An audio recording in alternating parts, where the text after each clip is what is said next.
Hello, hello everybody, this is Ben. Thank you for watching Apollo 1, and this is Apollo 1's review of Spider-Man Into the Spider-Verse. This is a request from a viewer, Alex. Thank you for the suggestion. I will start with a story synopsis. At the bottom of the screen there will be a red tag for spoilers. As soon as that's gone, go ahead and flip over to the end. I'll also try to put a notation of where those spoilers will end so that way you can just skip right to that part.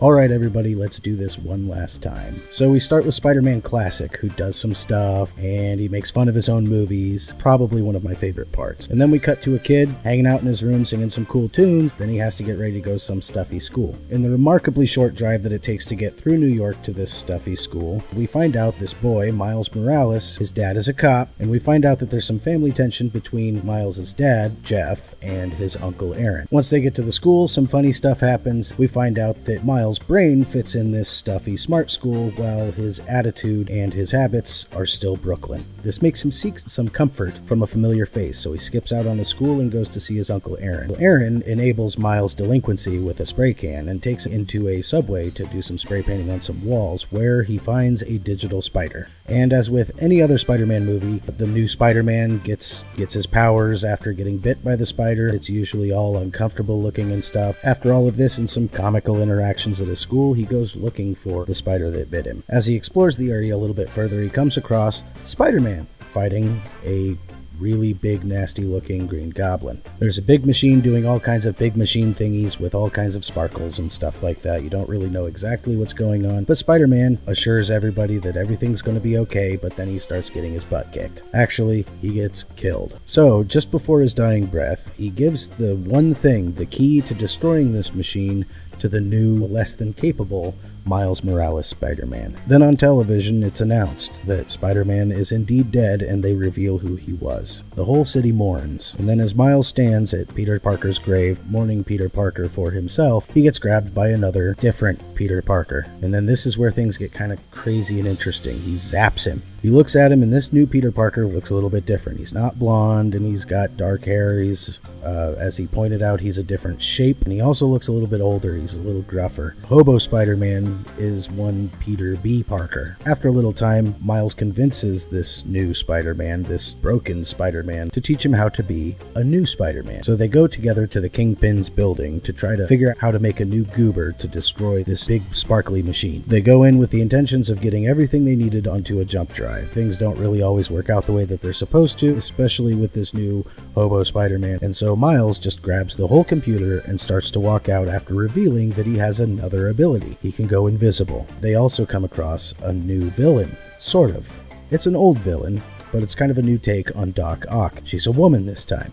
Hobo Spider-Man starts teaching things finally to Miles, and Miles really starts getting going when Doc Ock comes in and starts grabbing people and grabbing things and grabbing trees and throwing everything around like Doc Ock does. In comes Spider-Gwen to help smash some faces. The trio then decide to go see Aunt May for help. And suddenly, we're swimming in spider people. As they begin to make their plan, it becomes perfectly clear to all the seasoned spider people that Miles is just not quite ready. Feeling sorry for himself, Miles seeks the comfort of his Uncle Aaron, who's out of town for a while. But his apartment isn't empty. Prowler shows up at Uncle Aaron's apartment. Miles' invisibility power saves him and allows him to narrowly escape, but not soon enough as he finds out that Prowler is actually Uncle Aaron. Well, damn. He gets to Aunt May's house to tell everybody else about this new problem, and that's when all the bad guys show up. They all start slapping each other around a bunch, and of course, Uncle Aaron pairs off with Miles. Before Prowler is about to do the deed on Miles Morales, he lifts his mask,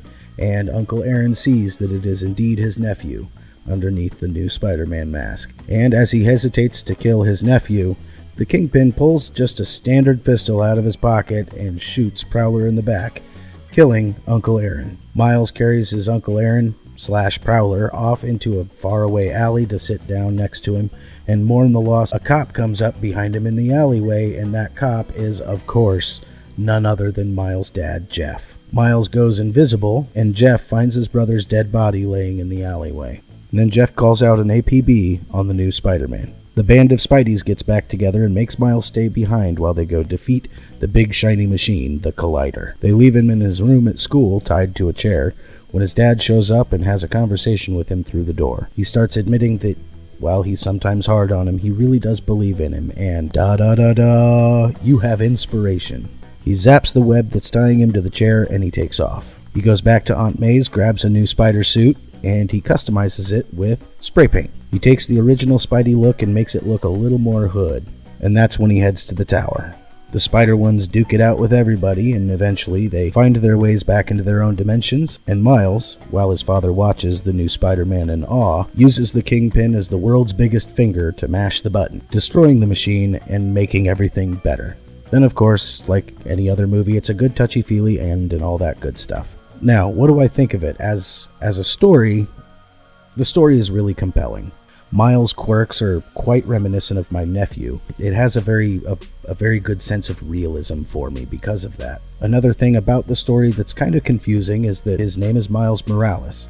His mother's name is Rio Morales, while his dad's name is Jeff Davis. Why the different names? I'm not somebody who's really, well versed in I gotta find a different word. Now, as somebody who's never really been a fan of Miles Morales Spider-Man, I don't know the backstory. My initial assumption was that maybe his parents were unwed. With a little bit of digging on YouTube, I find out that it's actually because Jeff Davis was a member of S.H.I.E.L.D., and as a way to protect his son, he gave his son his wife's surname. The story of Miles Morales Spider-Man is really, it's a little more real. It feels like a more updated version of the original Spider-Man. As far as the cinematography is concerned, it can be a little bit of an eyesore, maybe for older viewers or people with sensitive eyes. The film is shot at 24 frames a second, however it's animated at 12 frames a second, so you get a lot of that jerky kind of look to the video. That can cause a little bit of an eye strain, but it also kind of makes it look a little bit more like a comic book, and it's also kind of a fresh look for a movie. The camera movements in the movie are really great. I mean, impossible angles and of course, the flying with Spider-Man. The fight scenes can kind of sometimes be a little hard to follow. But other than that, the way that it's animated, the camera angles and the smooth movements and things like that, along with the jerky animation, it's just kind of a fresh feel. Now, the music is the part that I'm really kind of excited to talk about. I am a big fan of original orchestral scores in movies. I have seen movies replayed without the orchestral music in the background, and it made me have a greater appreciation for just how important music is to cinema. Spider-Verse lacks a certain level of that original orchestral score. It's still there. I mean, they still have some of that good classic cinema music, but they opted out of that for a more modern radio-style sort of sound. I feel like that it worked. I think that a lot of the scenes in the movie just wouldn't quite have worked quite so well and make it quite so believable, being in Brooklyn, following a Brooklyn kid, learning how to be Spider-Man, if it was just orchestral music. One song in particular, Scared of the Dark, Lil Wayne and Ty Dolla $ign. Don't look at me like that.